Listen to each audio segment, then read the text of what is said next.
No, Gavin. No, I do not want to know what your parents had sex on. Ever. Yes. The following podcast contains... Damn, that's nasty. I'm sorry. That was nasty. That's just nasty. That's just nasty. Sorry. Oh, that's nasty. Explicit language.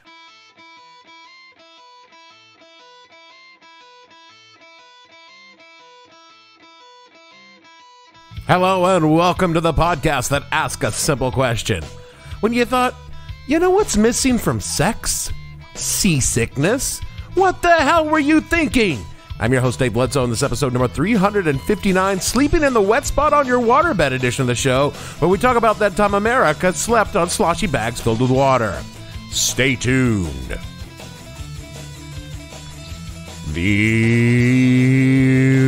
What the Hell Are You Thinking podcast is brought to you by Ben's Bed Baffles.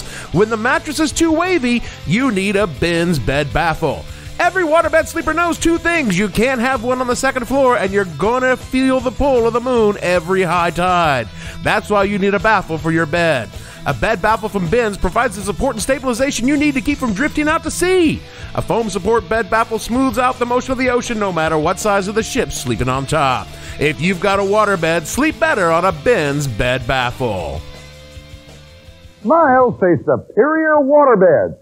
It's Superior Waterbed's 7th anniversary Kodak Instamatic camera giveaway. Purchase any bed at our regular low prices and get this Kodak Instamatic camera absolutely free. Honey, I really love our new Superior Waterbed. And this free camera's great. Get your free Kodak Instamatic camera during the month of November with any bed purchase at Superior Waterbeds. You get the picture? Sleep like a baby on a Superior Waterbed. Sometime in the early 1980s, my parents did the most hippest, most radical thing I can think of for two very conservative and very generic white people. Coke-fueled key parties, like, all night long. No, or if they did, which I'm positive they didn't, I don't want to know about it. What they did do was swap out their sensible box spring and mattress for a king-sized waterbed. Get your freak on, boo. Again, no, and again, if they did, I don't want to know about it. This bed was a monster. This huge wooden platform with posts suitable for tying arms and legs to, and I know what you're thinking right now, but because the bed platform was also a chest of drawers large enough to comfortably contain the belongings of a family of 14, there was nothing sexy about this bed. Now, I know nothing about my parents' sex life because, again, I don't want to, but what I do know is no one could look at this massive fake mahogany beast and have sexy times cross their minds. This might be why my parents only slept on it for a year or so before they decided they were not waterbed people. This was probably because the bed was so large, it had its own currents. Like a riptide, sweetheart, pulling and pulling. Still, they did pay a lot of money for it, and throwing it away seemed rather wasteful. Are we sure we don't want the waterbed? So they decided to give it to me, and that's how I became a waterbed guy. I could safely say that I was the only kid in Mountain Home High School with his own waterbed, and you might think that this made me the sexiest kid in class and that all the ladies could not wait to take a ride out to sea on the SS Dave Titanic. You would be dead wrong. First of all, I'm pretty sure that I never told anyone that I slept on a waterbed because even in the late 80s, it sounded pretty skeezy. And second of all, I simply couldn't imagine having sex on this bed. Partly because it was my parents' bed and ugh. And second, because even with the top-of-the-line baffles in the mattress, just sleeping on the goddamn thing proved to be quite the challenge. And even for a teenage boy who had zero sex education other than the vaguest notion of what went where, I could tell that keeping it in while rolling on 20-foot swells was not going to be conducive to a hot, sexy time.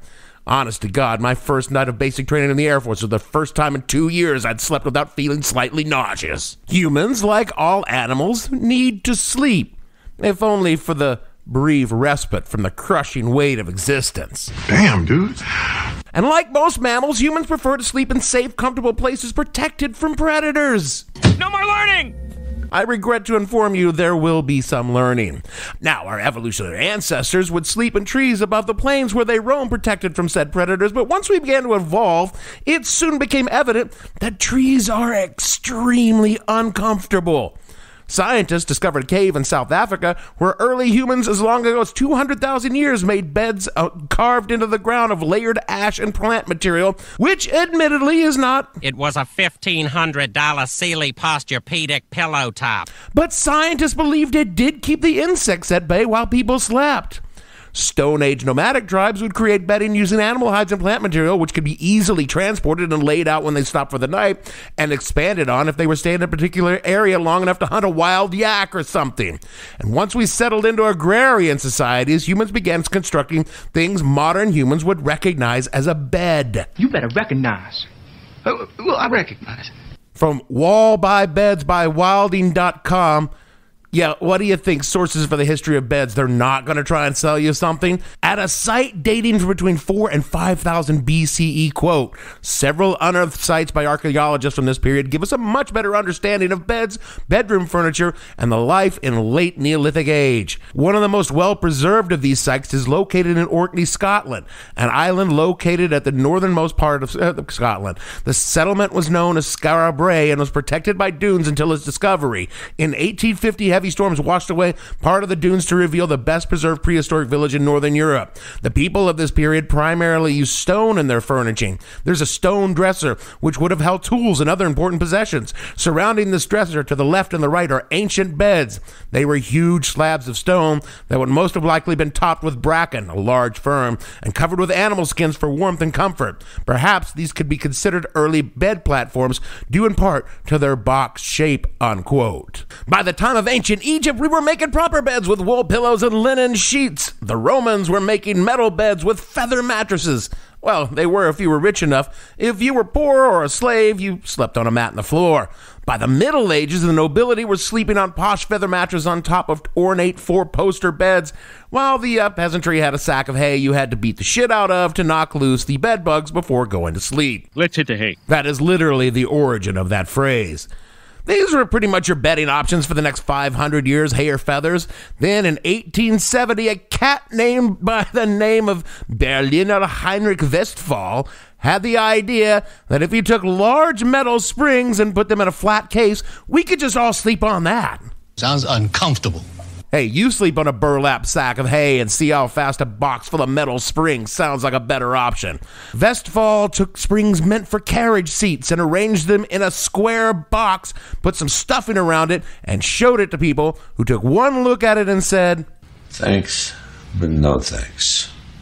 The idea didn't really take off to the 1930s when modifications and advances in manufacturing made the inner spring mattress state-of-the-art for sleep technology.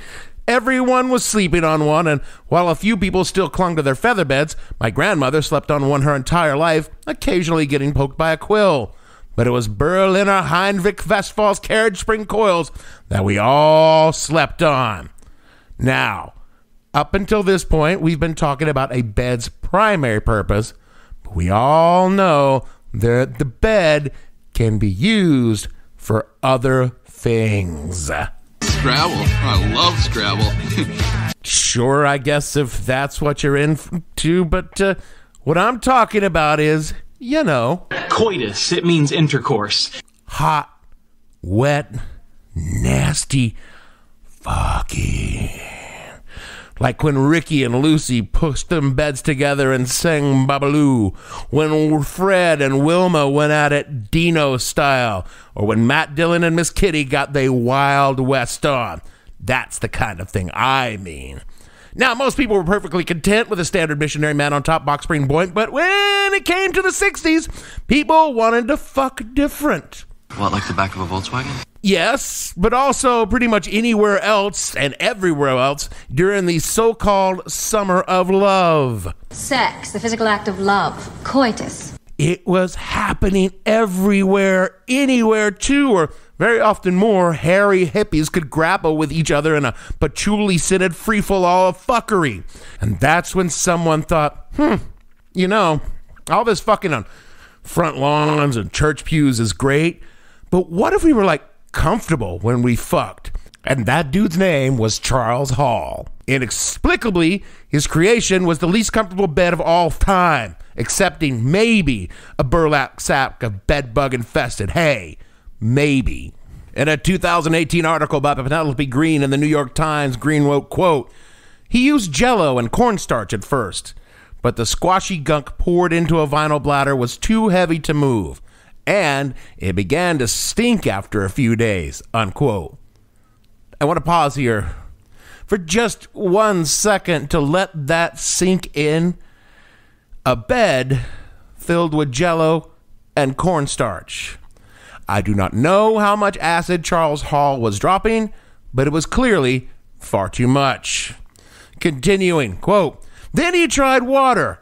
Rancid Jell-O led to the first waterbed," a newspaper headline proclaimed at the time. It was 1967, the summer of love, and Charles Hall, a student at San Francisco State University, was experimenting with flotation furniture, as he called it then, for an engineering class. He got an A.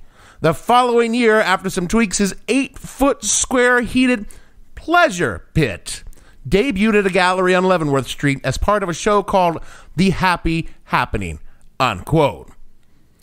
If I've ever wondered why boomers are the way they are, you need not look much further than liquid-filled furniture created by an engineering student.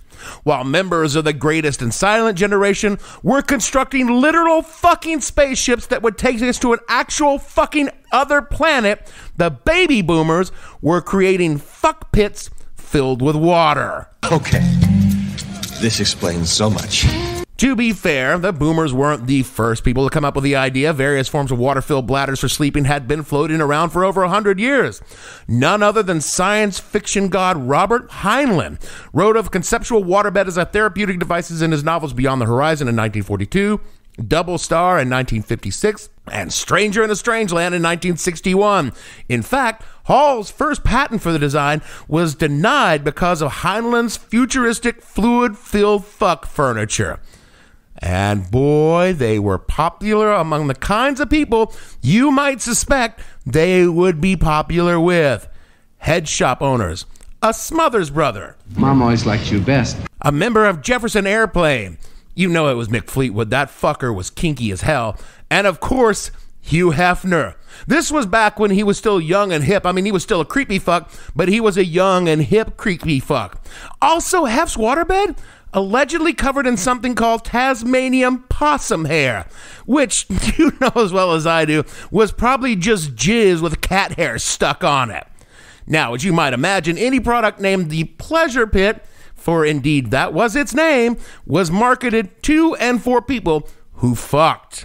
Rebecca Greenfeld wrote in The Atlantic in 2010, quote, "Companies use that sex appeal to their advantage with slogans like 2 things are better on a waterbed.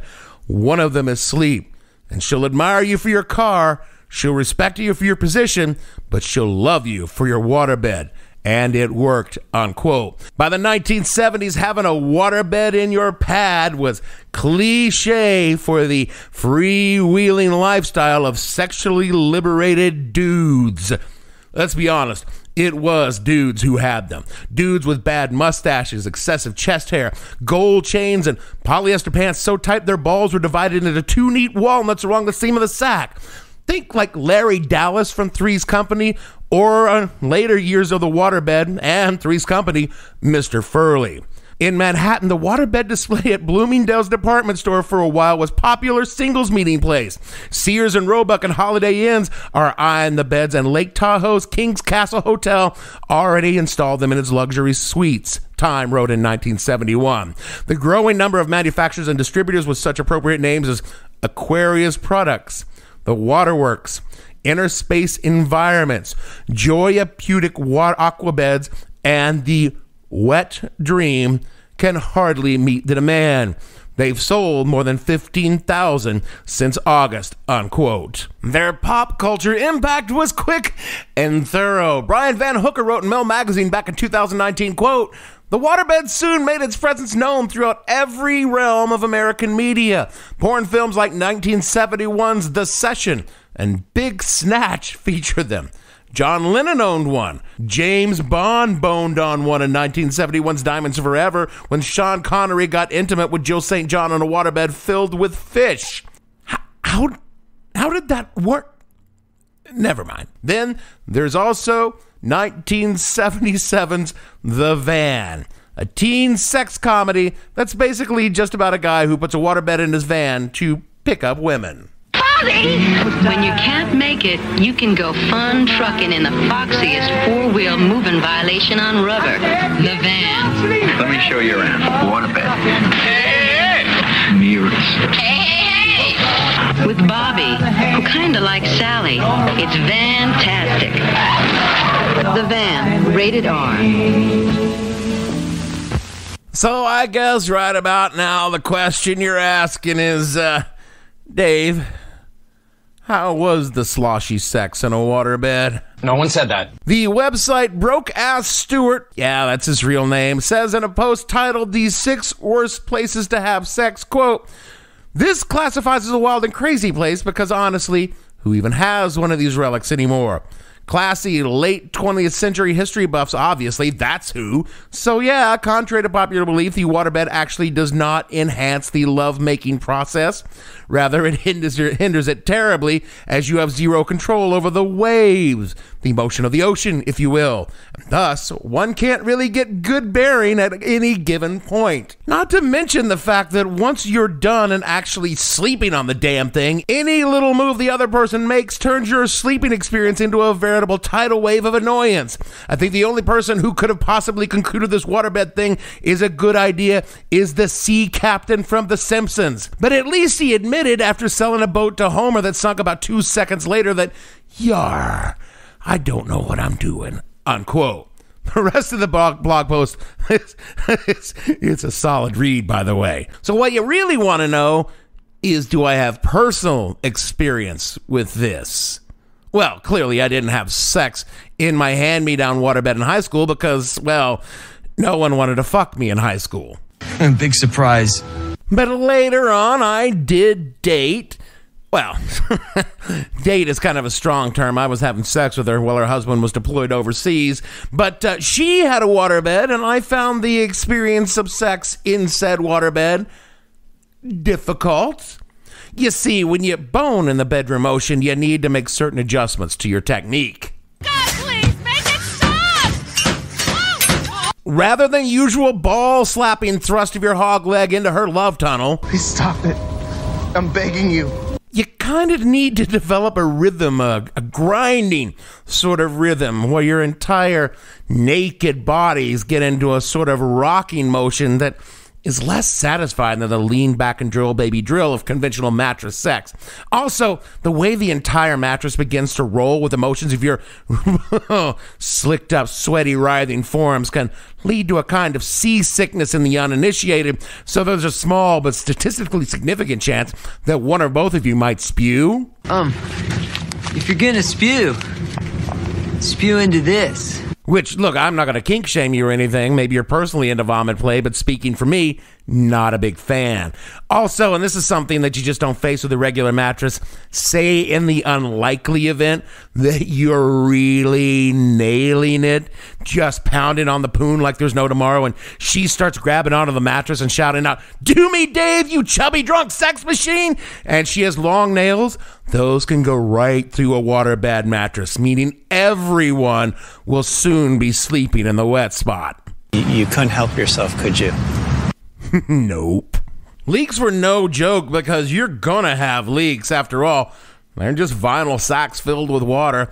Every waterbed owner learned real quick to be attuned to sudden unexplained damp spots on the beds in the middle of the night, meaning you had to get up, turn off all the lights, strip off your sheets, and commence a 2-hour search for some pinhole point in your bed, and then break out your patch kit and seal that bad boy up. Then you had to put on new dry sheets and hopefully manage to get at least an hour of sleep before you had to go to work, and this is if you were lucky. It was rare, but possible to have a catastrophic waterbed failure, particularly if you bought a budget waterbed. A king-size mattress like mine contained 250 gallons of water. That's the same amount of water as a large-sized kiddie pool, and if a seam gave way, all that water wasn't going to fuck around. It was coming out. Imagine dumping all the water out of a kiddie pool in your bedroom on the second floor of your home. Get your ass on the lifeboats. It happened, and it made the news. On top of this, a king-size waterbed weighed around 1,800 pounds. Waterbed retailers were all like, oh, any resident should be able to handle the weight of a waterbed. But the truth of it was, you just never knew until you filled it up and it crashed into the apartment below you. Even today, long after waterbeds went the way of the pet rock, leases often specifically prohibit having a waterbed in your rental. I pulled up my lease and it was right there in black and white. No waterbeds, you pervert. But that may have had more to do with my landlord than any building codes. And the research for this was interesting. All the sources that wanted to sell me a waterbed, which they do still exist, said they were perfectly fine for upper floors, while the sources for builders and rental properties were all like, no. How about that? And when it comes to the possibility of my bedroom winding up in the downstairs neighbor's apartment, I'm going to err on the side of caution and believe the builders. By the late 1980s, the waterbed moment was pretty much over. Parents all over the nation were bequeathing the waveform fuck platform to their kids, hopefully after a good scrub down. By the mid-1980s, 25% of all bed sales were water-filled, and by the mid-1990s, it was down to 5%. There were several reasons for this, one of which was the sexual revolution was well and truly over. After all, how fucking sexy could something be if my parents had a waterbed? Reagan was president, and the only people getting fucked were the minorities and poor people. Couldn't resist. Could you? Nope. And also, waterbeds were wildly impractical as a sleeping surface. Despite what the marketing says, they're not comfortable. My waterbed was top of the line when my parents bought it, and it was the state of the art in waterbeds. It had baffles to keep the wave motion to something more like a flat-bottom boat on a still pond rather than a dinghy on a windswept ocean. But even as a teenager, the mattress was way too sinky. It tended to mold to your body rather than hold your body. And if you're a person of girth, which I was, you're going to need to develop some ninja skills to get out of that fucking thing. You can't just sit up and slide off like a regular mattress. You had to kind of roll out of the bed because it didn't give enough support to you to just push off. As an old person with a bad back, the idea of that squishy ass mattress gives me back spasms just thinking about it. And on top of that, they are stupidly hard to set up, and to fill them up takes hours. You will have to run a hose through the window, connect it to the valve, and then wait 3 or 4 hours for your mattress to get full. And you best start that process early in the day, because then it will take a good 10 hours for the heater and the mattress to get that water up to a temperature above absolute zero. And if you live in a climate where the power goes out because of winter storms, you shouldn't plan on sleeping on your ice cube until spring. If you live in a place where the humidity is unbearable during summer, you know, like most of the United States is now, thanks to climate change, you'll also find that your mattress, just like you, it sweats. Your sheets will get clammy, and sleeping in clammy sheets is one step above sleeping on hay-filled burlap. And you got to run that heater on the bed all the time, meaning you got to pay for that heater all the time. And finally, they have a sound.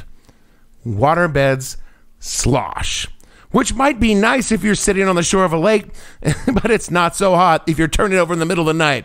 You can reduce this by spending several hours fastidiously removing the air from the mattress, but again, it's still gonna slosh. There were other reasons why waterbeds went the way of platform sold and trickle-down economics, advances in mattress technology, and just a changing social dynamic made people understand they really weren't that great in the first place.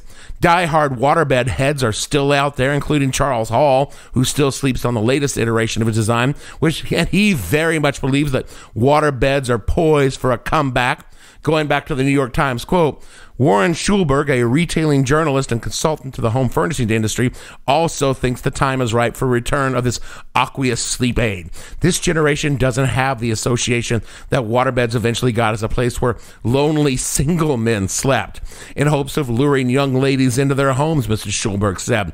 The other thing is that consumers have no idea what's inside mattresses. It's all gobbledygook. It's a great mystery, and the industry loves it that way. It thrives on the cat confusion. The waterbed is simple. It's a big bag that holds water, unquote. Me? Dubious about the return of the waterbed. In reality, there's nothing a waterbed can do that a good quality mattress can't, and do it without the risk of the bed wetting and the floor collapsing. They were a product of their times in every way, a time when their risque nature was a selling point to a generation of people who believed technology existed entirely for the enhancement of their sexual experience and their personal gratification. Once they moved into the mainstream, when people's parents started buying them, they became cliche, and all of a sudden, they were gone almost as fast as they appeared. Just another boomer edifice that only makes sense to later generations when you realize that your parents were never groovy or sexually liberated. They just like to pretend they were, and a waterbed is the great symbol of a fake awakening. They were a silly idea that was cool only because marketing said so. But hey, we're no better. I mean, what are dating apps but the waterbed of the 21st century? And someday your kids will look back on your sloshy digital fuck machines with the same eye roll you look back on your parents' waterbed. But at least with Tinder, there is a 0% chance that while you're fucking, your bed could explode, flood your apartment, and drop you into the first floor below you. That is it for our show this week. Now, after I finished the main script for the show, I did reach out to my mom about the waterbed we had, and she issued several corrections. First, it was a queen-sized waterbed, not a king. Second, she sent me a photo of said bed, which is the show pic. And most importantly, she told me they didn't buy the bed because they thought it would improve their sex life, which I, for one, was both saddened and gladdened to hear. Anyway, speaking of getting your hopes up and then being let down, rate and review this show wherever you get your pods that the other people can find us. Be excited to have a new show to listen to, and then be deeply disappointed when they find out it was this one. Do all the things Jeremy tells you to do in the closer, otherwise he will creep into your house and put a series of pinprick-sized water holes in your waterbed mattress.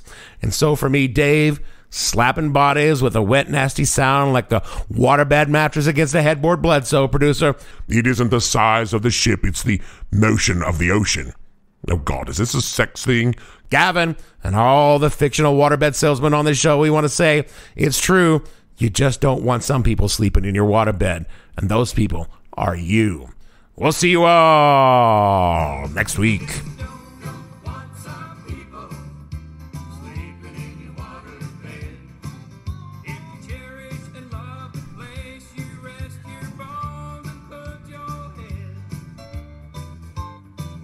What the Hell Were You Thinking stars Dave Bledsoe and features Gavin St. James and several fictional minions.